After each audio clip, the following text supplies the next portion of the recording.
नमो रिहंताणम नमो सिद्धाणम नमो आर्याणम नमो वज्जायणम नमो लोये त्रिकालवर्ती सवसाहुणम। मंगलम भगवान वीरो मंगलम गौतमो गणि मंगलम कुंद कुंदार्यो जैन धर्मोस्तु मंगलम सर्वमंगल्य मांगल्यम सर्वकल्याणकारकम प्रदानं सर्वधर्माणं जैनं जयतु शासनम्। ओंकार बिंदु संयुक्तं नित्यं ध्यायन्ति योगिनः कामदं मोक्षदं चैव ओंकाराय नमो नमः। नमः समय साराय स्वानुभूत्य चकासते चित्स्वभावाय भावाय सर्वभावान्तरच्छिदे अज्ञानतिमिरान्धानां ज्ञानाजन्यशलाकया चक्षुरुन्मीलितं येन तस्मै श्रीगुरुवे नमः। आत्मा ज्ञानं स्वयं ज्ञानं ज्ञानादन्यत् करोति किं परभावस्य कर्तात्मा मोहोऽयं व्यवहारिणम्। मंगलमय मंगलकरं वीतराग विघ्नाः नमो ताहि जाते हरिहन्तादिमः। ओम नमः सिद्धेभ्य नमः सिद्धेभ्य नमः सिद्धेभ्य।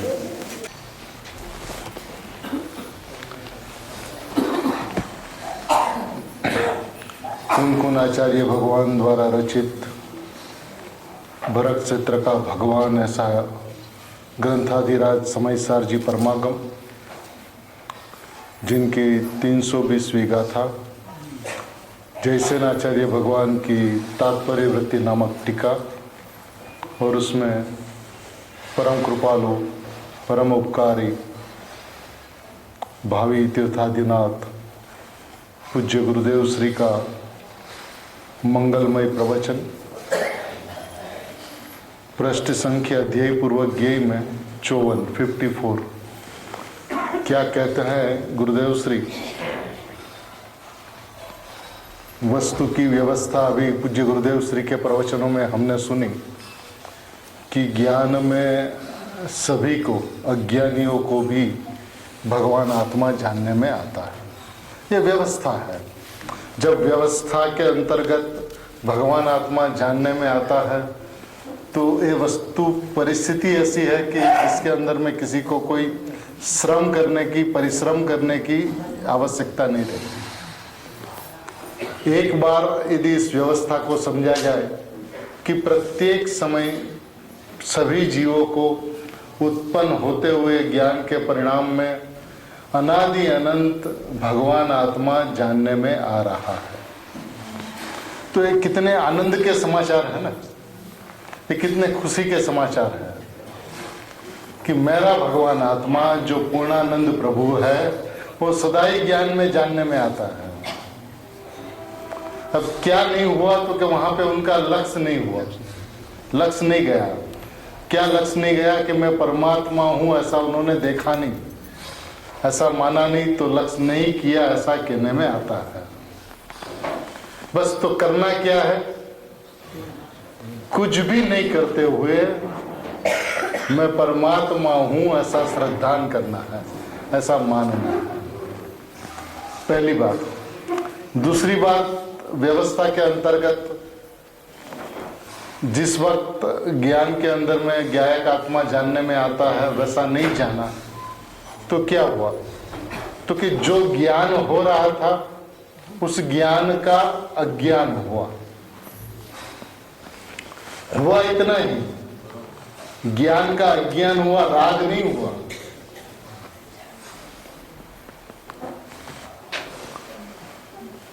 बात गले उतारनी पड़ेगी, क्योंकि जीव का ऐसा मानना है, ऐसा जानना है कि जब आत्मा का ज्ञान नहीं हुआ तो राग हुआ, ऐसा मानना है। लेकिन यह वास्तविकता नहीं है। क्यों वास्तविकता नहीं है? कि आत्मा में ज्ञान गुण है तो ज्ञान रूप परिणमना तो उनका स्वभाव हो सकता है, लेकिन आत्मा में राग नाम का कोई गुण है क्या? तो राग रूप कैसे परिणम है? अच्छा, स्वभाव रूप नहीं परिणम है, विभाव रूप तो परिणम है ना। तो विभाव रूप भी नहीं परिणमता, क्योंकि रागादि भाव जो है, भाव कर्म जो है, उसमें द्रव्य कर्म का भाग है, द्रव्य कर्म का अंश है। और कल भाई साहब का प्रश्न भी था कि रागादि भाव पुद्गल के परिणाम आप कहते हो, लेकिन ये तो जीव का विभाव है। आज तक जीव ने इस बात को मानकर, इस बात को समझकर, इस बात से अपनत्व करके हुए दुखी हुआ है। यदि समयसार परमागम की दृष्टिकोण से यदि देखा जाए तो सही में रागादि भाव है वो किसके परिणाम है? देखते हैं अपन आचार्य भगवान क्या कहते हैं। अमृतचंद्र आचार्य भगवान, कुनकुन आचार्य भगवान,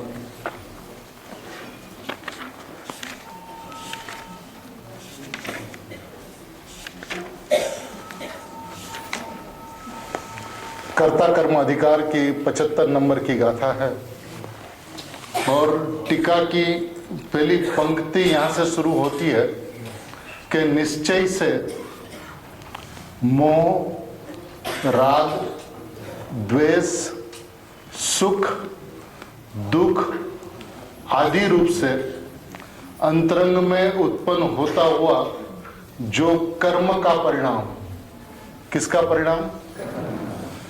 उत्पन्न होता, अंतरंग में उत्पन्न होता हुआ जीव का परिणाम ऐसा नहीं लिखा। अंतरंग में उत्पन्न होता हुआ जो कर्म का परिणाम और स्पर्श, रस, गंध, वर्ण, शब्द, बंध, संस्थान, स्थूलता, सूक्ष्मता आदि रूप से बाहर उत्पन्न होता हुआ जो 9 कर्म का परिणाम, यह सब ही पुद्गल परिणाम है। यह सब ही पुद्गल परिणाम है। भाव कर्म और 9 कर्म सब ही पुद्गल परिणाम है। निश्चय से, स्वभाव से देखा जाए, व्यवस्था से देखा जाए तो यह पुद्गल का स्वभाव है, जीव का विभाव नहीं है। जीव का विभाव क्या है? कि ज्ञान का अज्ञान हुआ, बस इतना विभाव। पुद्गल कर्म है। आचार्य भगवान कहेंगे वो अपन सुनेंगे, क्योंकि किसी का व्यक्तिगत अभिप्राय नहीं है, ये वस्तु की व्यवस्था है और जीव ने इस वस्तु की व्यवस्था को सूक्ष्मता से आचार्य भगवान जहां पर खड़े रहकर, गुरुदेव श्री जहां पर खड़े रहकर बात करते हैं वहां पर खड़े रहकर अपन उस बात को नहीं सुनते हैं। अपन अपनी मान्यता को कायम रखते हुए भगवान आत्मा की बात सुनने का प्रयत्न करते हैं, तो उसके अंदर में क्या अपना अभिप्राय जो है वो बना रहता है और एक बात धारणा में आ जाती है। लेकिन धारणा का स्वरूप तो ऐसा है कि प्रयोग में काम नहीं आती, तो अनुभव में तो कहां से काम में आवे। धारणा यानी एक बुद्धि के अंदर में ग्रहण की हुई बात प्रयोग में काम में नहीं आती। देखिए, और भी मैं आपको उदाहरण देता हूं इसी अधिकार के आगे 92-93 गाथा के।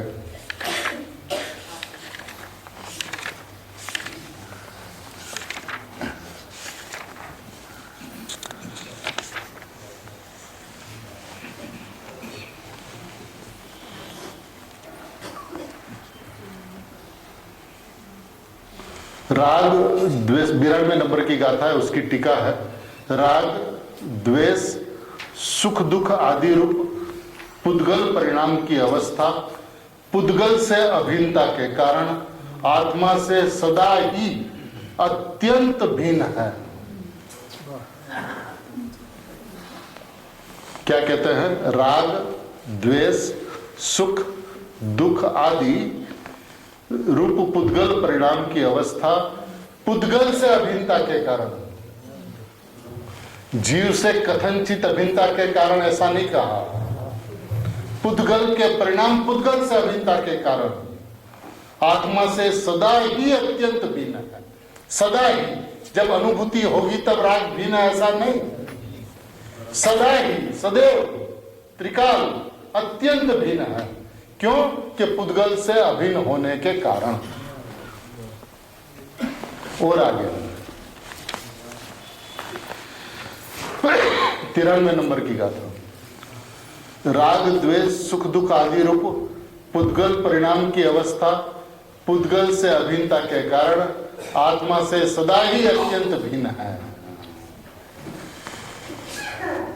ये वस्तु की व्यवस्था, वो अपना स्वभाव कैसे, विभाव भी कैसे हो? जो भाव अपने अंतर में है नहीं, जो गुण अपने अंतरंग में है नहीं, उनका परिणाम अपने में कैसे हो सकता है?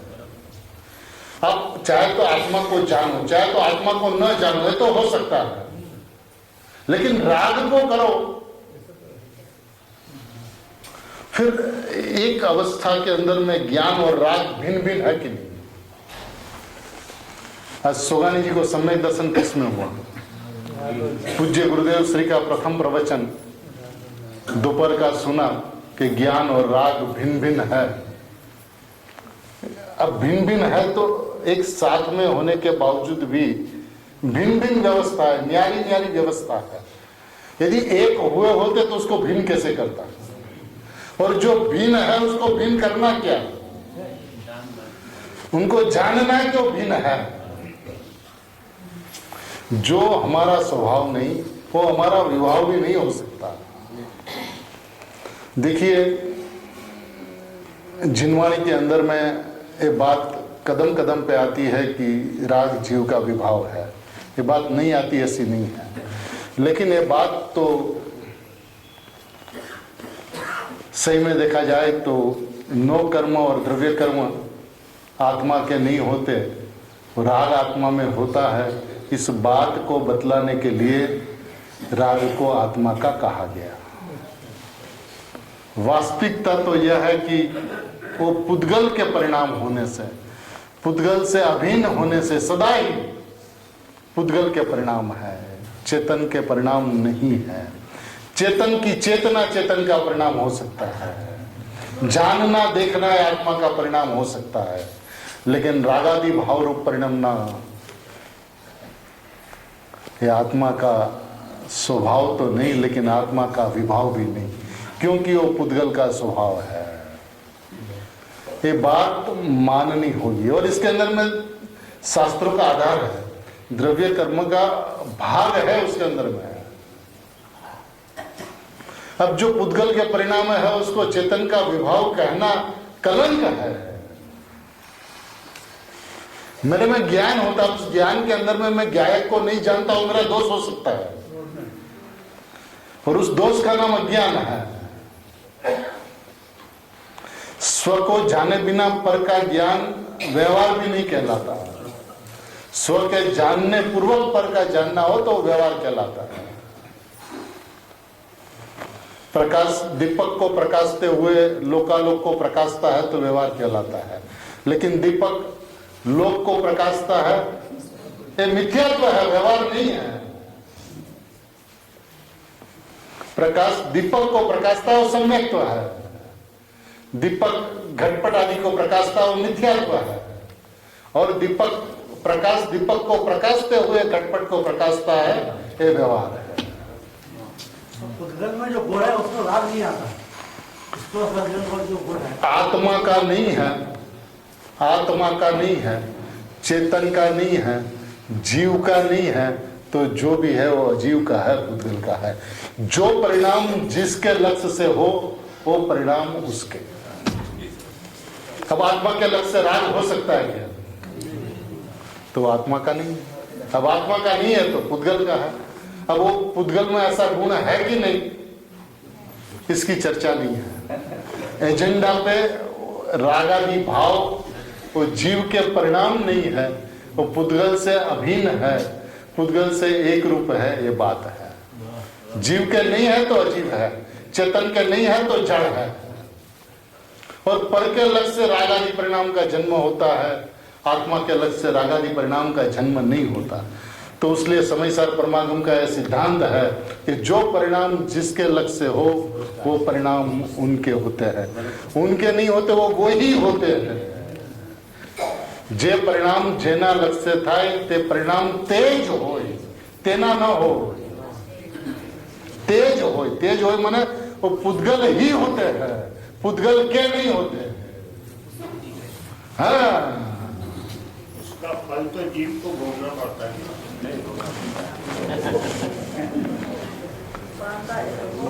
बहुत दूर की बात अपन कर रहे हैं। जब संसार की बात करें, बेटे को नर्सरी में रखे, और नर्सरी में क्यों रखे कि वो 2 घंटा माँ से जुदा रहे, पढ़ने के लिए नहीं, पढ़ाई के लिए नहीं रखते, 1 2 3 4 सिखाने के लिए नहीं रखते, ABCD सिखाने के लिए नहीं रखते, वो 2 घंटा सिर्फ माँ से जुदा रहे, उसके लिए नर्सरी में 2 साल 2.5 साल के बच्चे को एडमिट किया जाता है ना। ये आज की वस्तु स्थिति है।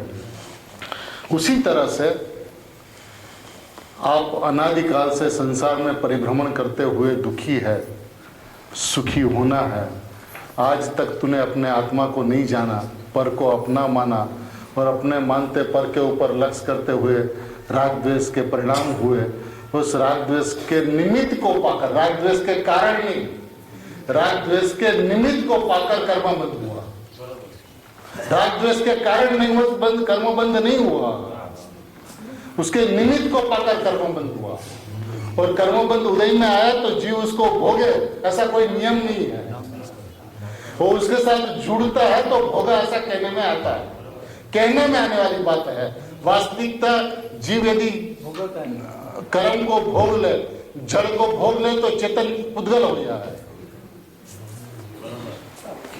आज कर्म तो जड़ है ना, तब जड़ को चेतन कैसे भोगे? और यदि भोग ले तो उसको जड़ होना होगा, वो चेतन नहीं रह सकता। आत्मसिद्धि शास्त्र के अंदर में श्रीमद राजचंद्र जी ऐसा फरमाते हैं कि जड़ थी चेतन उपजे, चेतन थी जड़ थाय, एवो अनुभव कोई ने क्यारे कदी न था। जड़ से चेतन में कुछ हो और चेतन से जड़ के अंदर में कुछ हो, ऐसा अनुभव किसी को कभी भी नहीं होता। उसकी भ्रांति है। अब भ्रांति का नाम ही तो संसार है। संसार कुटुंब परिवार का नाम संसार नहीं है, भ्रांति का नाम। जैसा स्वरूप नहीं है वैसा जानना, वैसा मानना, उसका नाम भ्रांति है, उसका नाम भ्रमणा है, और उसका नाम संसार है। जीव कर्म को नहीं भोगता, उदय को नहीं भोगता, जड़ भाव को आत्मा नहीं भोगता। आत्मा, देखिए आत्मसिद्धि की पहली पंक्ति क्या है? जे स्वरूप समझा बिना पाम्यो दुख आनंद। ऐसा नहीं कहा कर्म के कारण आनंद दुख को पाया, ऐसा नहीं कहा पर पदार्थ के कारण आनंद दुख को पाया, ऐसा नहीं कहा राग के कारण आनंद दुख को पाया। जे स्वरूप समझा बिना, आत्मा का स्वरूप, त्रिकाली स्वरूप, चैतन्य स्वरूप, परम पारणामी भाव स्वरूप भगवान आत्मा को नहीं समझने के कारण दुख को पाया। अब भगवान आत्मा को समझे तो सुख और न समझे तो दुख, बस इतनी सुख दुख की परिभाषा है। कर्मों के कारण दुख, राग द्वेष के कारण दुख, पर पदार्थ के कारण दुख, ऐसा अनादि अनंत काल में होता ही नहीं है। लेकिन व्यवहार के कथन बहुत होते हैं, उसके अंदर में क्या भी बोल जाता है। उसलिए 11वीं गाथा के अंदर में क्या कहा उसको भी अपन पढ़ ले।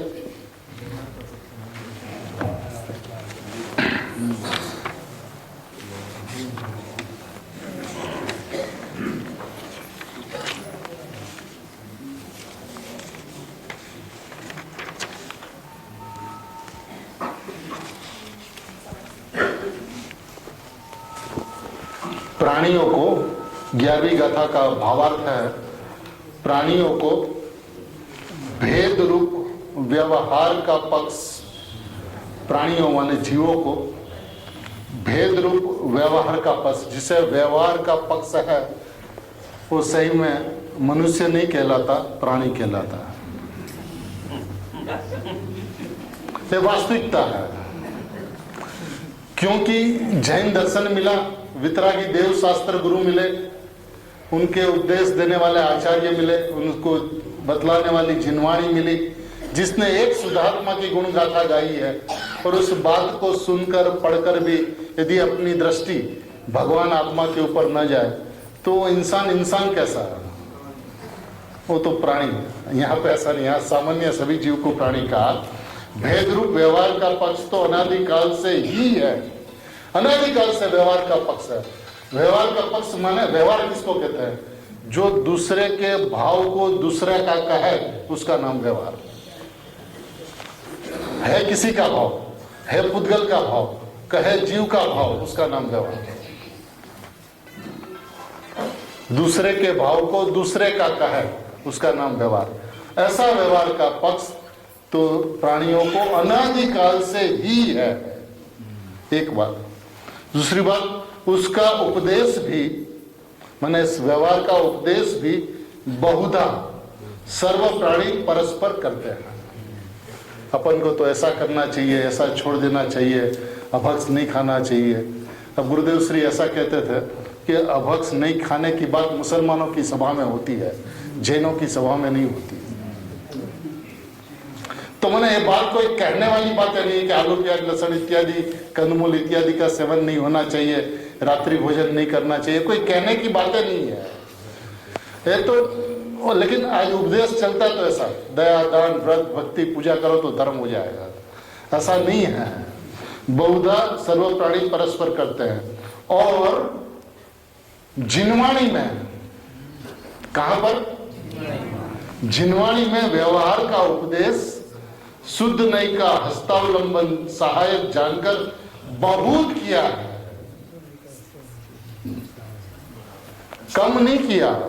यदि आप 100 बात देखोगे तो 95 से 97 बात आपको व्यवहार की मिलेगी, और 2 से 3 बात, मैक्सिमम 5 बात आपको निश्चय की, स्वभाव की मिलेगी। किंतु उसका फल संसार ही है। बोलिए अभी अपन को क्या करना है? टोटल तो मरना होगा कि ऐसी परिस्थितियां है। व्यवहार का पक्ष अनादिकाल से है, बहुधा परस्पर उपदेश भी इसका दिया जाता है, और जिनवाणी के अंदर में भी निश्चय का सहायक जानकर उसका उपदेश बोध किया है, लेकिन उसका फल संसार ही है। और आगे एक बात, शुद्धने का पक्ष तो कभी आया नहीं। ये जो 320वीं गाथा का अपन स्वाध्याय कर रहे हैं, ऐसा शुद्धात्मा की बात जब पक्ष में जीव आता है तो पक्ष में आने के पश्चात तो पक्षातिक्रांत होता है। तो ऐसा शुद्धने का पक्ष अनादिकाल में कभी आया ही नहीं, और उसका उपदेश भी विरल है, वह कहीं कहीं पाया जाता है। इसलिए उपकारी श्री गुरु ने शुद्ध नई के ग्रहण का फल मोक्ष जानकर, व्यवहार का फल क्या कहा? संसार ही है, और शुद्ध नई का फल क्या कहा? मोक्ष जानकर उनका उपदेश प्रधानता से किया है कि शुद्ध नई भूतार्थ है, सत्यार्थ है, इसका आश्रय लेने से सम्यक दृष्टि हो सकता है। सम्यक दृष्टि होने का अवकाश कब रहता है? जब शुद्ध नई का पक्ष हो, तब उसके फल में मोक्ष मिलता है। तो अपन को क्या करना? जो व्यवहार की बात है उसको आगे करना, जो झूठी है, जो असत्यार्थ है, जो अभूतार्थ है, जो छोड़ने योग्य है, वैसा वस्तु का स्वरूप है नहीं, आरोपित कथन है। कहीं कहीं उपचार से बात कही गई है, तो जैसा नहीं है वैसा कहा गया, उसको अपन सच्चा मान ले, और जैसा है वैसा बात आवे तो ये निश्चय की बात करके उसको छोड़ दे। तो ये परिस्थिति जीव की अनादिकाल से रही है। अब अपन उससे ऊपर आवे, वहां से हटे, और एक बात, जो बात अनादिकाल में आत्मा के तरफ दृष्टिकोण नहीं हुआ, पक्ष नहीं आया, सम्यक एकांत का जन्म नहीं हुआ, तो सम्यक अनेकांत का जन्म होगा कैसे? सम्यक एकांत के पक्ष में आता है उसको सम्यक अनेकांत का जन्म होता है। स्यादवाद से रहित ऐसा भगवान आत्मा मैं हूं ऐसा मानता है उसको सम्यक ज्ञान के अंदर में स्यादवाद का जन्म होता है। ये वस्तु की व्यवस्था है अनादि अनंत। और क्या कहते हैं, इसे जाने बिना जब तक जीव व्यवहार में मग्न है, जब तक जीव व्यवहार में मग्न है तब तक आत्मा का ज्ञान श्रद्धानुरूप निश्चय सम्यक्त्व नहीं हो सकता।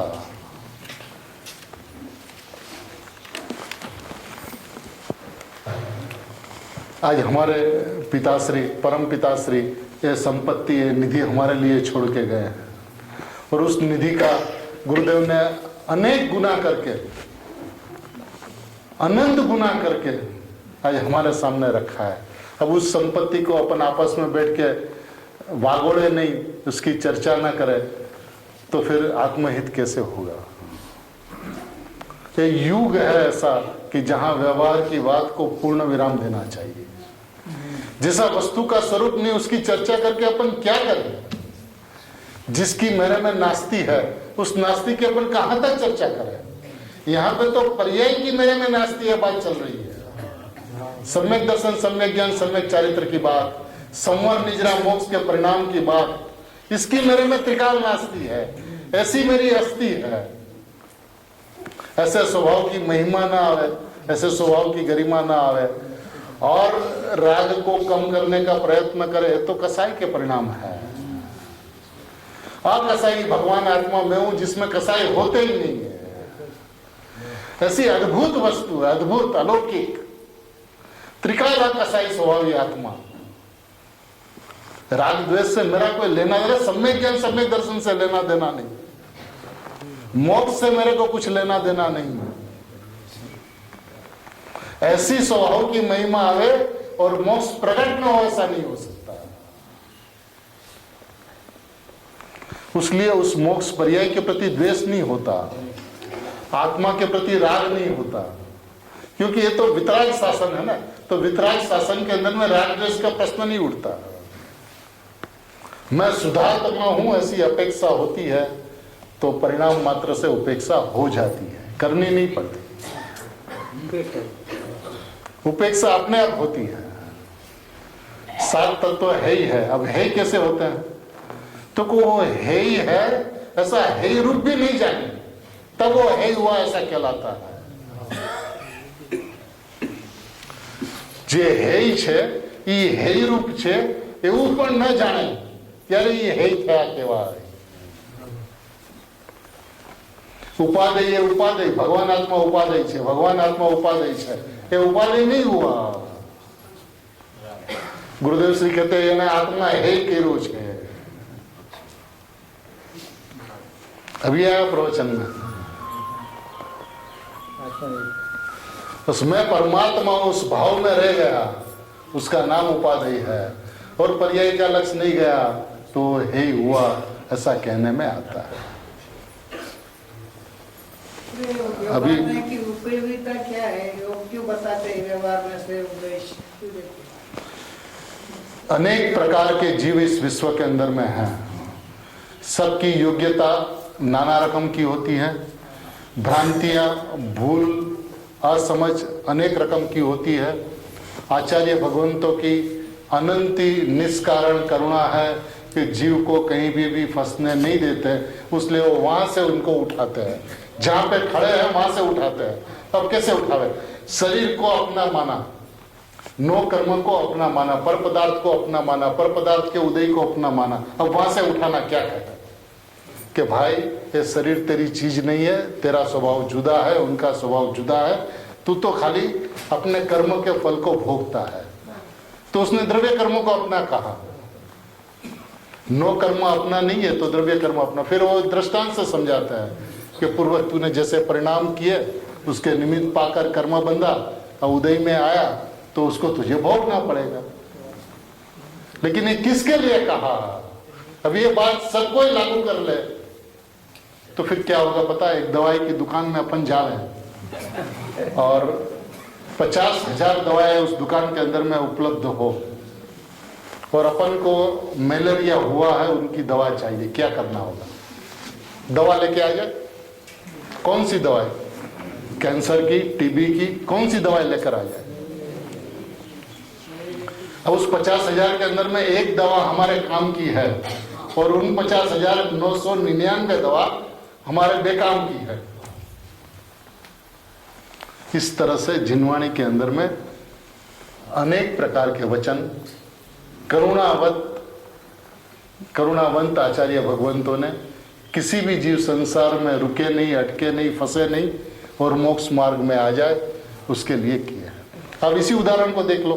अब जब वो द्रव्य कर्मों पे आता है कि मैं तो कर्म के कारण सुखी दुखी हूँ, पर पदार्थ के कारण सुखी दुखी नहीं हूँ, तो वो कहते हैं तू कर्म के कारण सुखी दुखी नहीं है, तू अपने राग द्वेष के कारण सुखी दुखी है, भाव कर्म के कारण सुखी दुखी है। क्योंकि कर्म तो जड़ है, कर्म तो भिन्न है और राग द्वेष भाव अपने परिणाम में होते हैं, तो उसके वजह से तू सुखी दुखी होता है। तो भाव कर्म पे लेके आए। अब जब भाव कर्म पे लेके आए तो बोला राग द्वेष के कारण तू सुखी दुखी नहीं है, तू अपने आत्मा को नहीं जानता उसलिए राग द्वेष होता है, तो उसके वजह से तू सुखी दुखी होता है। और जब वहां पे आ गया, पर्याय पे आ गया, तो कहते भाई एक समय की पर्याय, वो 3 काल रहने वाला त्रिकाली एक रूप नित्य भगवान आत्मा, ये दो में से एक तू है और एक तू नहीं है।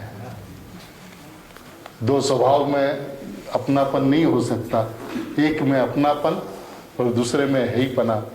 बस ये जैन शासन है, ये जैन दर्शन का मर्म है।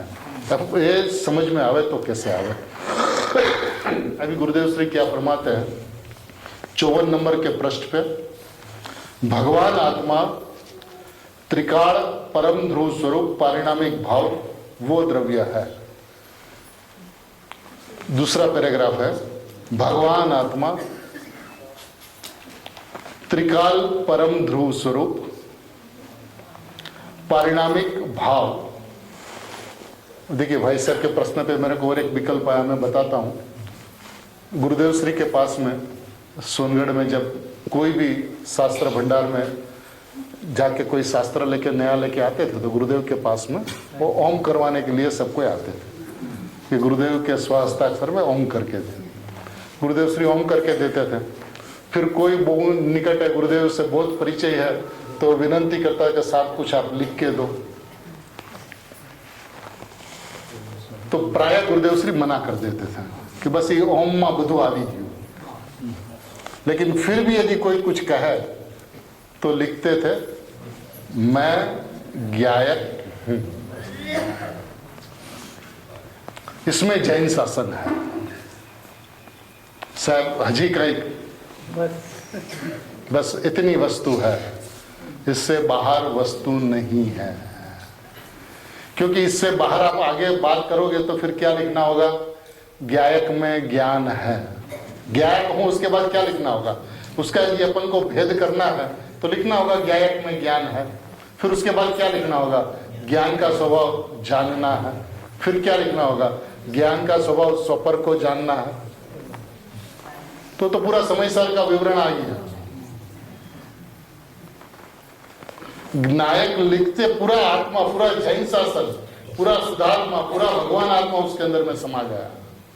अब आप जितना विस्तार करो उतना भेद खुलता जाएगा और जितना संक्षिप्त करो उतनी अभेद के ऊपर में दृष्टि आ जाएगी। तो आचार्य भगवान ने समय सार के अंदर में एक प्रणालिका अपनाई कि आत्मा का स्वभाव ज्ञान और ज्ञान का स्वभाव आत्मा को जानना। वो आत्माનો સ્વભાવ જ્ઞાન અને જ્ઞાનનો સ્વભાવ આત્માને જાણવું તે। બસ इससे आगे ज्ञान की परिभाषा नहीं है ही नहीं तो करे क्या? अभेद का भेद किया और भेद को अभेद कर दिया। वस्तु अभेद स्वरूप है, अनंत गुणात्मक अभेद स्वरूप एक ज्ञायक परमात्मा है। तो उस अभेद को तो अभेद रूप देखना होगा और अभेद में यदि भेद पाएगा तो ऐसी वस्तु तो है नहीं। अब समझाने के लिए भेद के अलावा और कोई उपाय नहीं है। वो बात भी सुन ले भेद अभेद की भी। देखिए अपन ऐसी संपत्ति है कि जो सिमंदर परमात्मा के पास से सीधी आई है उस संपत्ति को यदि अपन खोल के देखें तो पता चलता है कि आचार्य भगवान ने हमारे लिए क्या क्या माल सिमंदर परमात्मा के पास से लेकर आकर हमें दिया है।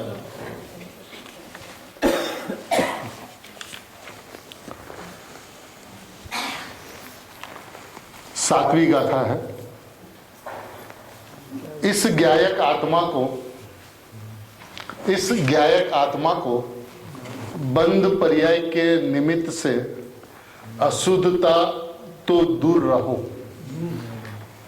इस ज्ञायक आत्मा को बंध पर्याय के निमित्त से अशुद्धता तो दूर रहो। मैंने इसकी तो बात ही नहीं है, वो प्रकरण ही नहीं है, एजेंडा ही नहीं है, किंतु उसके दर्शन, ज्ञान, चारित्र भी विद्यमान नहीं है। क्या कहा? इसको यानी कि ज्ञायक में दर्शन, ज्ञान, चारित्र विद्यमान नहीं है। बोले अपन तो अभी राग आत्मा में होता उससे ऊपर नहीं आते हैं। यानी कि दर्शन, ज्ञान, चारित्र ऐसा भेद उस अभेद के अंदर में नहीं है। ये ज्ञान, दर्शन, चारित्र एक रूप अनंत गुणात्मक एक आत्मा है। अनंत गुणात्मक अनंत आत्मा नहीं है। अब अनंत गुणात्मक एक आत्मा है तो ये अनंत गुण भेद जो है वो वस्तु के अंदर में नहीं रहते हैं। वस्तु एक वस्तु है, अनंत गुणात्मक एक वस्तु है। और आगे क्या कहते हैं?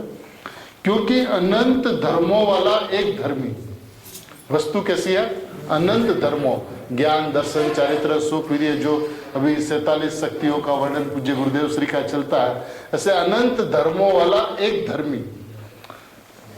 अब उस धर्मी में जो निष्णांत नहीं है, किसमें निष्णांत? अनंत धर्मों में नहीं,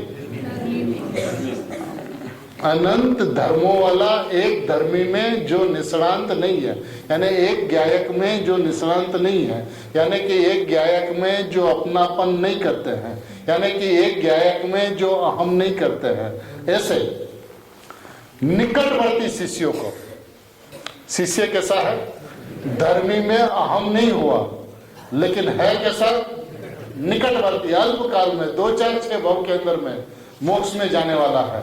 ऐसे निकटवर्ती शिष्यों को धर्मी को बतलाने वाले कितने ही धर्मों के द्वारा, धर्मी को बतलाने वाले कितने धर्म, ज्ञायक में ज्ञान है, ज्ञायक में दर्शन है, ज्ञायक में चारित्र है, ऐसे अनेक धर्मों द्वारा उपदेश करते हुए आचार्यों का, यद्यपि धर्म और धर्मिता स्वभाव से अभेद है।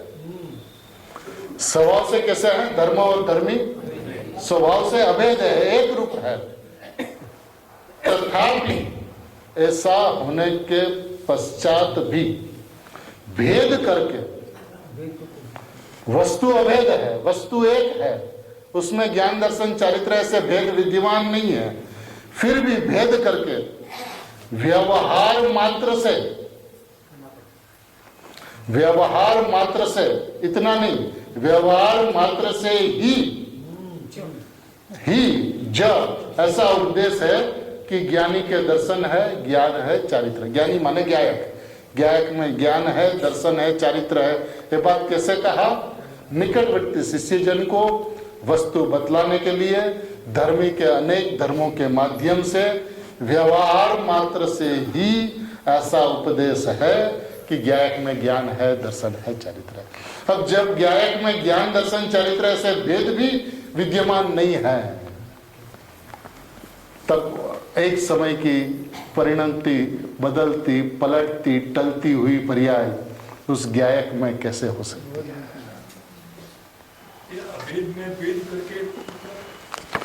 वस्तु में भेद है नहीं, लेकिन समझाने के लिए भेद उपजाया गया है, उपजा कर।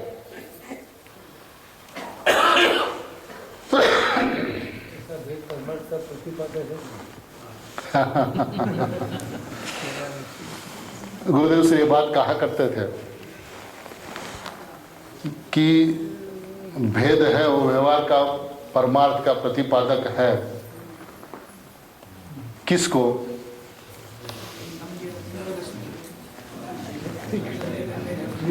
એક હોય ત્રણ કાળમાં પરમાર્થનો પંથ પ્રેરે તે પરમાર્થને વ્યવહાર કોણ છે પ્રેરે તે परमात्मा मैं आत्मा हूं निर्विकल्प मात्र वस्तु हूं उसमें रह जाना उसका नाम निश्चय और मैं निर्विकल्प मात्र वस्तु हूं ऐसा विकल्प स्वव्यवहार जैसी वस्तु है वैसा विकल्प उसका नाम प्रेरणा है जैसी वस्तु है वैसा विकल्प उसका नाम व्यवहार वस्तु सो निश्चय बस इससे आगे और कोई व्यवहार है नहीं आत्मा में ज्ञान दर्शन चारित्र व्यवहार है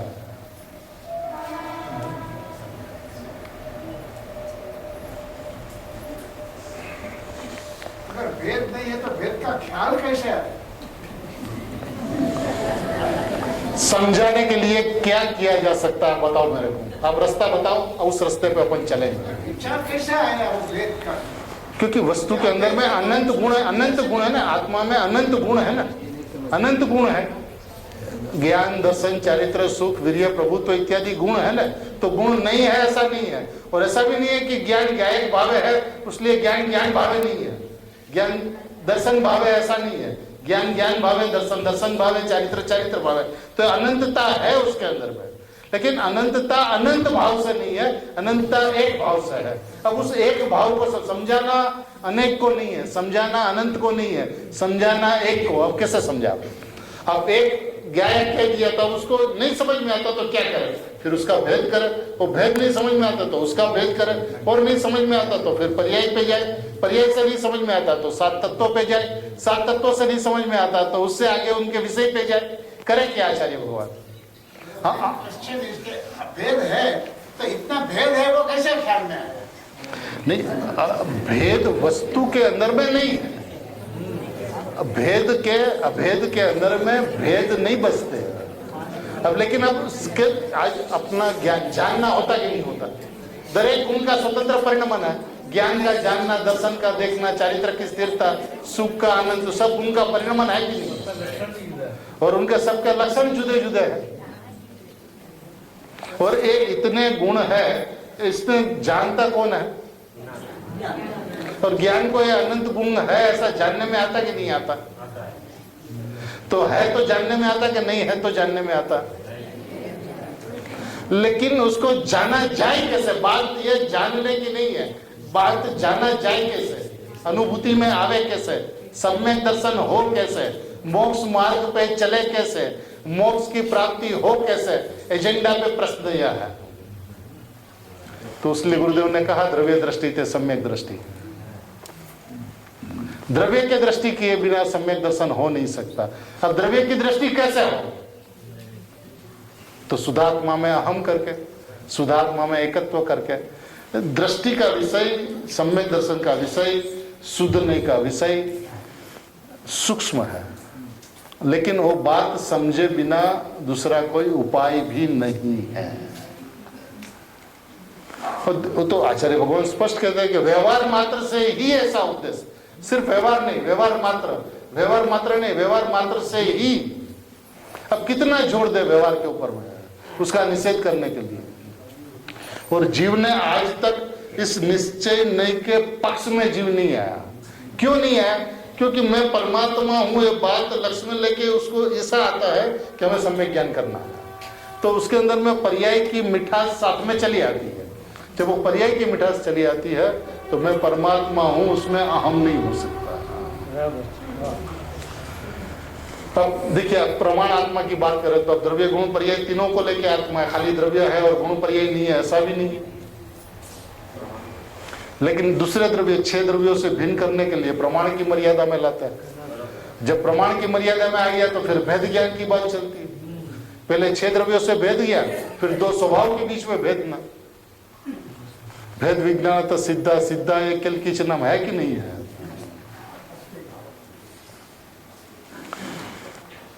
बात यह है कि धीरा होकर शांत होकर ठंडा पड़ के अपने को अपने साथ में बात करनी चाहिए आचार्य भगवंतों की बात करने से उकेल आ जाएगा ऐसा नहीं है ये धारणा का विषय तो बन जाएगा लेकिन जब तक अपने अंतरंग में जाकर अपने से बात नहीं करेगा प्रयोग में नहीं बैठेगा तब तक अपनी समझ में क्या आया वो पता नहीं चलेगा। और जीव ने सचमुच आज तक बात को धारणा का विषय ही बनाया है, तर्क वितर्क करके दुखी हुआ है। आचार्य भगवंतों ने हमारे हित के लिए अपना नुकसान करके, उनको क्या पड़ी थी, लिखने का क्या जरूरत थी, लेकिन अत्यंत करुणावंत अपने ऊपर उपकार करके इस शास्त्रों की रचना की और उसके अंदर में वस्तु की व्यवस्था इतनी स्पष्ट की। और अपन सर्वांगी रूप से इस बात को पढ़े नहीं, इसलिए गुरुदेव श्री कहा करते थे कि 4-6 घंटा का स्वाध्याय होना चाहिए। अब 4-6 घंटे का ना, 2-4 घंटे का तो स्वाध्याय हो, तब पता चले कि आचार्य भगवान का एक समय सार का प्रथम से लेकर अंत तक 415 गाथा तक एक बार सांगोपांग स्वाध्याय करे, तब तो उन्हें पता चले कि उसके अंदर में आचार्य भगवान ने क्या माल रखा है। तो उस स्वाध्याय करने से बात स्पष्ट होती है। स्वाध्याय किए बिना सुन के स्पष्टीकरण नहीं हो सकता, क्योंकि उसमें सुनने से क्या होता है ना कि जब तीर्थंकर भगवंतों के समोसरण में क्या होता है कि वो जब अपनी बात कायम रखकर भगवान के समोसरण में जाता है और 4 अनुयोग 12 अंग 14 पूर्व का उपदेश जब आता है तो उनकी मान्यता वाली बात भी आती है, व्यवहार की बात, भेद की बात, व्यवहार के पक्ष की बात, प्रमाण के लोभ की बात, निश्चय आभास के डर की बात, सारी की सारी बात उसमें आती है। और जहां पे उनका पक्ष है, जहां पे उनकी मिठास है, उसी बात को लेकर वो समोसरण से बाहर चला जाता है। लेकिन अपनी पार्टी स्लेट को कोरी करके एकदम जो कुछ भी लिखा हुआ उसको भुसा करके, मिटा करके, यदि भगवान की बात, जिनवाणी की बात, गुरुदेव की बात शांति से सुने और भगवान आत्मा समझ में न आवे, ऐसा हो नहीं सकता। गुरुदेव श्री ऐसा कहते थे कि अनादि काल से आज तक ऐसा कोई भी प्रसंग नहीं बना कि कोई भी जीव अपने आत्मा को समझने की कोशिश करे और उसको आत्मा समझ में न आवे, ऐसा अनादि काल से आज तक कोई भी प्रसंग बना नहीं। इतना ही नहीं, आज से अनंत काल तक ऐसा प्रसंग बनेगा भी नहीं कि कोई जीव में परमात्मा हूँ ऐसा विश्वास करके उसको समझने का प्रयत्न करे और उनका अनुभव न हो, ऐसा अनादि अनंत काल में होता ही नहीं है। अपन शांत होकर धीरज पूर्वक आचार्य भगवान क्या कहते हैं, देखिए ये मार्ग कैसा है कि अपने को अनादिकाल से टेव रही है भगवान के सामने खड़े रहने की। और भगवान के सामने, अभी मंदिर में भी भगवान थे और भगवान के सामने सारी प्रजा जो थी वो क्या थी, भक्त थे। अब भगवान की बात भक्त जब तक भक्त बना रहता है तब तक समझ में नहीं आती, क्योंकि उसको तो सदा ही हम पामर है ऐसा दिखेगा। हे भगवान, आपका जैसा वर्तमान है ऐसा हमारा भविष्य काल हो जाए, बस वो बात उसे दिखेगी। मेरा जैसा वर्तमान है ऐसा आपका भूतकाल था और आपका वर्तमान है ऐसा भावी हो जाए। तो भगवान समझ में नहीं आएंगे, भगवान उसी को समझ में आते हैं जो भगवान के पास में बैठते हैं। आप भगवान और मैं भक्त, तो उसके अंदर में तो क्या रहेगी, भगवान तो रहेंगे श्रोता और हम बनेंगे वक्ता। क्या किया ना अपन ने, 2 घंटा पूजा की, अपन तो रहे वक्ता और भगवान रहे श्रोता। और जब भगवान ने कहना शुरू किया तो सब कोई घर चले गए। तो ऐसा नहीं चल सकता। आपको भगवान के सामने खड़े रहने वाला हमेशा पामर होता है, और पार्श्वनाथ भगवान के पास में बैठने वाले चंद्र प्रभु भगवान, शांतिनाथ भगवान, महावीर भगवान, सब भगवान होते हैं ना। तो अपने को भगवान के सामने नहीं खड़ा रहना, हमें भगवान के पास में खड़ा रहना। भगवान जहां से कहते हैं वहां से उस बात को सुनना है। वो जहां पर बैठकर बात करते हैं वहां पर बैठकर उस बात को सुनना। गुरुदेव जहां पर बैठकर शुद्धात्मा की बात, भगवान आत्मा की बात, द्रव्य दृष्टि की बात करते हैं वहां पर बैठकर उस बात को सुनना, तो गुरुदेव का हृदय समझ में आएगा, आचार्य भगवंतों का हृदय समझ में आएगा। लेकिन अपन अपनी कायम रखे और आचार्य भगवंतों की बात गले उतर जाए, ऐसा नहीं होता। मार्ग सरल है, सुगम है, सहज है, लेकिन सस्ता नहीं है।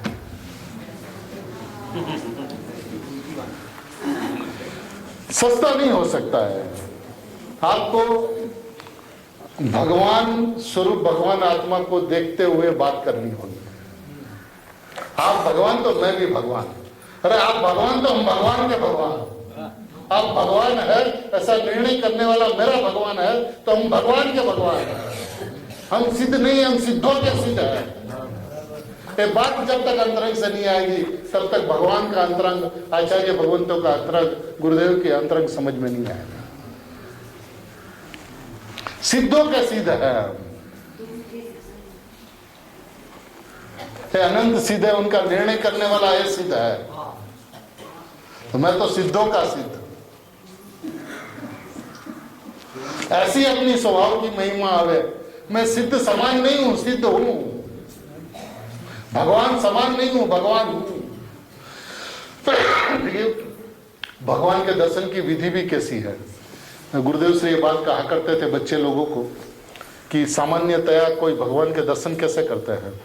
भगवान के सामने रहकर, भगवान का बहुमान करके, भगवान के अहोभाव करके, भगवान की पूजा करके, भगवान की भक्ति करके भगवान के दर्शन करते हैं। लेकिन ये भगवान के दर्शन की व्यवहारिक विधि तो यह हो सकती है, निश्चय विधि ऐसी नहीं है। निश्चय विधि क्या है? तो गुरुदेव श्री कहते हैं कि एक बार आप सोच लो कि कितने घंटे आप भगवान के पास खड़े रहोगे तो भगवान आपकी ओर देखेंगे। कितने दिन आप खड़े रहोगे तो भगवान आपकी ओर देखेंगे। कितने भाव आप खड़े रहोगे तो भगवान आपकी ओर देखेंगे।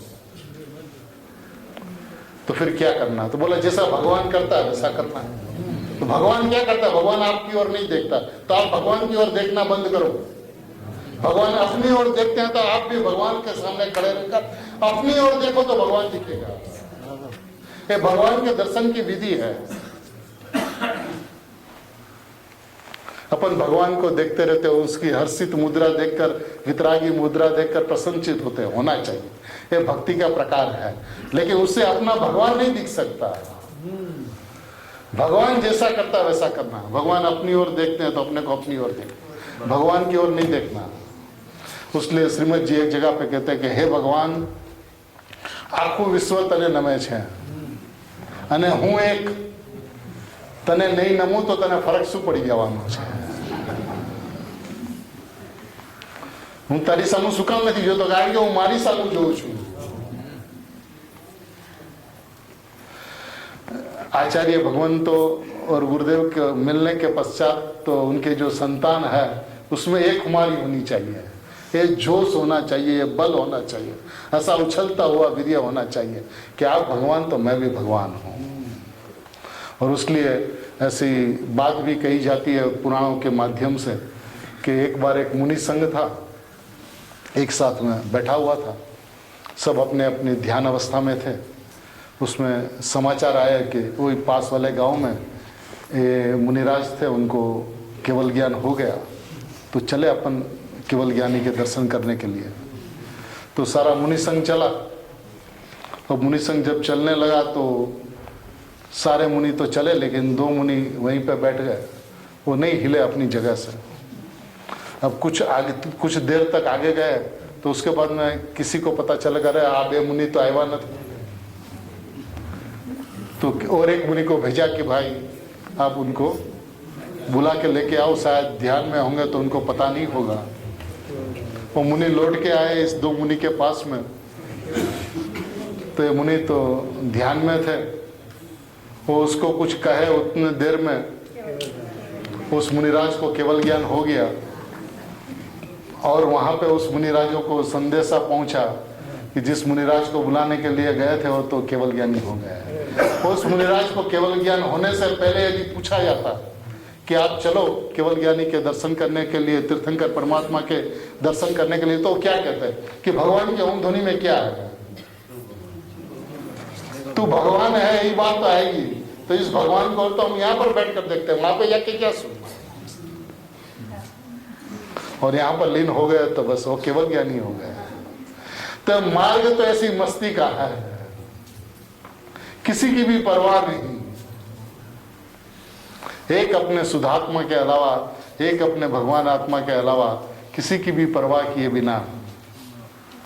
देखिए इसमें भगवंतों का बहुमान है, तीर्थंकरों का बहुमान है, आचार्यों का बहुमान है, क्योंकि वो जो उपदेश दे रहे वो आपने आत्मसात किया, तो आत्मसात किया उसमें उपकार। कल मैंने एक बात बताई ना, वो शांता बहन हमेशा ये बात हम बच्चे लोग को सिखाया करती थी कि गुरुदेव ने उपकार શું છે, તો કે ગુરુદેવે જે ભગવાન આત્મા બતાવ્યો એ ભગવાન આત્માની અંદરમાં આપણે સમાઈ જવું, લીન થઈ જવું, અનુભવ કરી લેવો, એ ખરેખર ગુરુદેવ શ્રીનો ઉપકાર છે, એ ગુરુદેવ શ્રીનો ગુણાનુવાદ છે।